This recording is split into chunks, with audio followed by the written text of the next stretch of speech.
Oi, gente! Sejam bem-vindos a mais uma aula de geografia.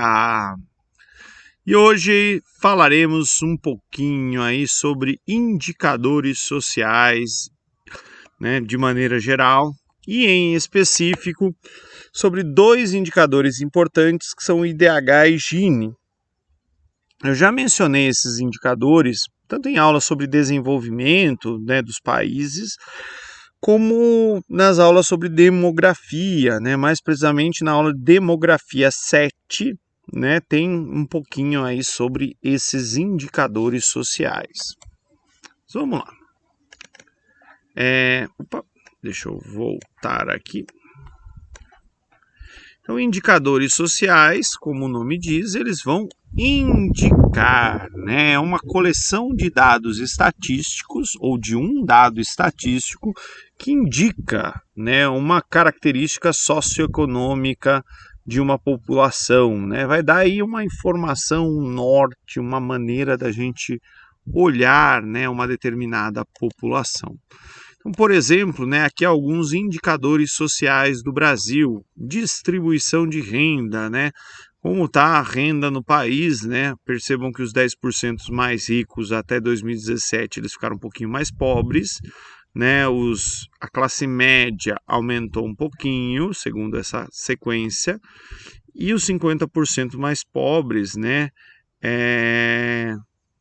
ficaram aí com um pouquinho mais da renda, tá? Mas anotem que ainda existe uma concentração bem grande, né? A gente está falando, 10% da população tem mais riqueza do que os 50% mais pobres, né? Tem 3 vezes mais riquezas do que os 50% mais pobres. Aqui a renda per capita do Brasil, né? Também é um outro indicador importante. Lembrando, né, que a renda per capita é o PIB dividido pelo número de habitantes, né? Não significa que todo mundo ganha 30 mil reais. Trabalho infantil aqui no nosso país, a gente ainda tem um contingente significativo de crianças trabalhando, né? Isso é uma maneira também importante da gente olhar para a população de um lugar. Opa, saiu aqui. Uma outra questão legal é de olhar o gênero, né? A maioria são meninos, né? As crianças que trabalham. Alfabetização, né? Notem que ao longo do tempo o nível educacional médio dos brasileiros aumentou. Hoje em dia tem mais escolas e as escolas também têm um componente social importante, principalmente escolas públicas que oferecem merenda, né? Tem a questão da segurança alimentar, né? Principalmente aí para populações aí mais vulneráveis do ponto de vista econômico, tá? Bem, IDH é talvez o principal indicador social que a gente vai olhar quando quiser saber mais sobre um país, sobre um estado, sobre um lugar de maneira específica.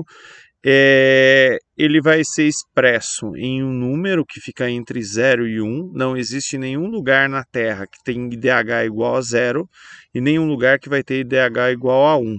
Né? Então pega-se aí uma série de outros indicadores, como expectativa de vida, média de escolaridade, expectativa de escolaridade ou renda nacional bruta per capita, que é um número um pouquinho mais preciso do que o PIB per capita, né?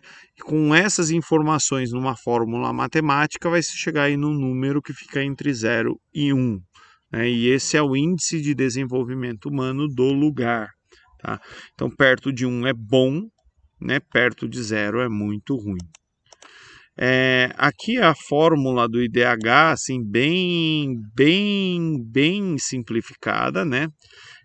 Então tem aqui, né, leva-se em conta longevidade, educação e renda e divide por 3, né? Mas na verdade, notem que é mais complicado do que parece aqui, né? Então o que é longevidade, o que é educação e o que é renda, como que eles calculam isso, né?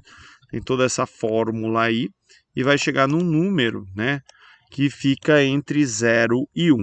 Então, no caso do IDH brasileiro, né, de 1999 a 2018, percebam que o nosso IDH melhorou, né? Então, ele já foi 0,613 e ele chegou a 0,761. É um indicativo que a vida melhorou aqui no Brasil. Aqui é o mapa, né, dos países de acordo com o IDH, classificados aí por classes, né? Então, muito elevado, verde escuro. O Brasil está na categoria de elevado, com 0,761, né? Mas a Noruega aqui em primeiro lugar, né? Representante aqui desse mundo muito elevado. Notem que a maioria aqui do baixo e médio está na África, tá? Então ali tem bastante coisa para ser resolvida ainda. Aqui é a lista, né, dos países de acordo com o IDH, né? Então aqui muito alto, né? Acima de 0,8 está entre muito alto. Notem que aqui na América do Sul, né, o Chile está no muito alto, a Argentina também está no muito alto, o Uruguai está no muito alto, né? O Brasil está na posição 79, né? E assim, olha quem está à frente da gente, né, na mesma classe: Irã,